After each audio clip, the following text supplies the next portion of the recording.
Doctor Sudhakar. ಇವತ್ತು ನಾವು ಮಾತಾಡ್ತಾ ಇರೋ topic muscle tension during menopause. ಅಂದರೆ ಮಸಲ್ ಟೆನ್ಷನ್ ಅಪ್ಪ ಅಂತಂದರೆ ಒಂದು ಸ್ನಾಯುವಿನ ಸೆಳೆತ ಅಂತ ಹೇಳ್ಬೋದು. ಒಂದು ಸ್ನಾಯುವಿನ ಸೆಳೆತ ಏನಿದೆಯಲ್ಲ, ಈ ಒಂದು ಮುಟ್ಟು ನಿಲ್ಲುವ ಕಾಲದಲ್ಲಿ ಸ್ವಲ್ಪ ಜಾಸ್ತಿ ಇರುತ್ತೆ. ಕಾಮನ್ ಆಗಿ ಪೇಷಂಟ್ಸ್ ಹೇಗೆ ಬರ್ತಾರಪ್ಪ ಅಂತಂದರೆ, ನಮಗೆ ಮಸಲ್ ಪೇನ್ ಇದೆ, ಅಲ್ಲಿ ಇಟ್ಕೊಂಡಿದೆ, ಟರ್ನ್ ಆಗಕ್ಕಾಗ್ತಾ ಇಲ್ಲ, ಈ ಥರದ್ದು ನೋವಿದೆ, ಇಟ್ಕೊಂಡಿದೆ ಅಂತಲೇ ಈ ಥರ ಒಂದು ಸ್ಟಿಫ್ನೆಸ್ಸು, ಈ ಥರದ್ರಲ್ಲೇ ಪೇಷಂಟ್ಸು ಬರ್ತಾ ಇರ್ತಾರೆ. ಇದು ಕಾಮನ್ ಆಗಿ ಏನು ಕಾರಣ ಇರುತ್ತಪ್ಪ ಅಂತಂದರೆ, ಈ ಮಹಿಳೆಯರಲ್ಲಿ ಮೆನೋಪೋಸ್ ಸ್ಟೇಜಲ್ಲಿ ಬರುವಂಥದ್ದು ಇದು.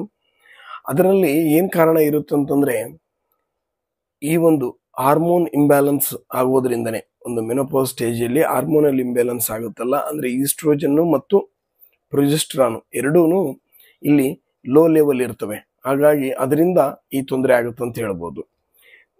ಹಾಗಾದರೆ ಈ ಹಾರ್ಮೋನ್ಸ್ ಯಾವುದು, ಈಸ್ಟ್ರೋಜನ್ನು ಮತ್ತು ಪ್ರೊಜೆಸ್ಟ್ರಾನ್ ಕಮ್ಮಿ ಆಯ್ತಪ್ಪ ಅಂತಂದರೆ, ಅವಾಗ ನಮ್ಮ ದೇಹದಲ್ಲಿ ಒಂದು ಹಾರ್ಮೋನ್ ರಿಲೀಸ್ ಆಗುತ್ತೆ. ಇನ್ನೊಂದು ಕಾರ್ಟಿಸೋಲ್ ಅನ್ನೋ ಒಂದು ಸ್ಟ್ರೆಸ್ ಹಾರ್ಮೋನ್ ರಿಲೀಸ್ ಆಗುತ್ತೆ.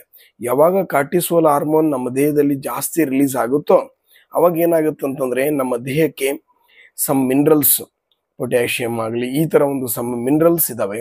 ಒಂದು ಎಸೆನ್ಷಿಯಲ್ ಮಿನರಲ್ಸ್ಗಳು ಏನಾಗ್ತವೆ, ನಮ್ಮ ದೇಹಕ್ಕೆ ಸರಿಯಾಗಿ ಸಿಗಲ್ಲ.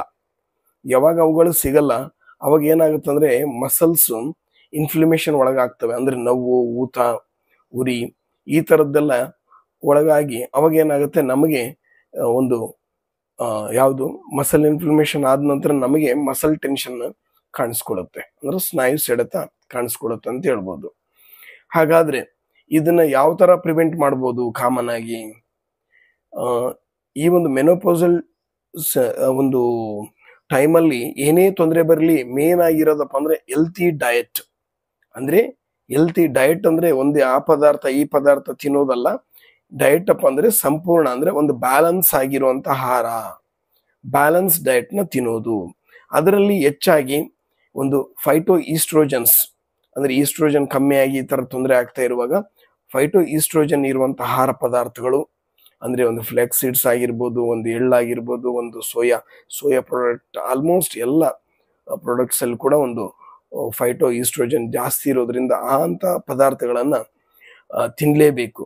ಆಮೇಲೆ ಅದ್ರ ಜೊತೆಗೆ ರಿಚ್ ಇರುವಂಥ ಕ್ಯಾಲ್ಶಿಯಮ್ಮು ಮತ್ತು ಯಾವುದು ಪೊಟ್ಯಾಷಿಯಮ್ಮು ಮತ್ತು ಐರನ್ ರಿಚ್ ಇರುವಂಥ ಆಹಾರ ಪದಾರ್ಥಗಳನ್ನು ತಗೊಳ್ಳೋದು ಭಾಳ ಇಂಪಾರ್ಟೆಂಟ್ ಆಗಿರುತ್ತೆ. ಆಮೇಲೆ ಇದು ರೆಗ್ಯುಲರ್ ಆಗಿ ಒಂದು ಎಕ್ಸಸೈಸ್ ಮಾಡೋದು, ಒಂದು ಸ್ಟ್ರೆಚಿಂಗ್ ಎಕ್ಸಸೈಸ್ ಅಟ್ಲೀಸ್ಟ್ ಅಷ್ಟಾದ್ರೂ ಮಾಡ್ಕೊಳ್ಬೇಕು. ಮತ್ತು ಆ್ಯಕ್ಟಿವ್ ಆಗಿ ಒಂದು ಸೆಡೆಂಟರಿ ಲೈಫ್ ಸ್ಟೈಲ್ ಇರಲಾರ್ದು ಒಂದು ಆ್ಯಕ್ಟಿವ್ ಆಗಿರ್ಬೇಕಂತ ಹೇಳ್ಬೋದು. ಆಮೇಲೆ ಒಂದು ಸ್ಟ್ರೆಸ್ನ ಕಮ್ಮಿ ಮಾಡಿಕೊಳ್ಳೇಬೇಕು. ಕಾಮನ್ ಆಗಿ ಕಾರ್ಟಿಸೋಲ್ ಜಾಸ್ತಿ ಆಗೋದೇ, ಸ್ಟ್ರೆಸ್ ಯಾವಾಗ ನಮಗೆ ಜಾಸ್ತಿ ಆಗುತ್ತೆ ಅವಾಗೆ, ಒಂದು ಚಿಂತೆ ಯಾವ ಥರ ಸ್ಟ್ರೆಸ್ಗಳು ಜಾಸ್ತಿ ಆದಾಗೆ ಹಾರ್ಮೋನ್ ಜಾಸ್ತಿ ಆಗುತ್ತೆ.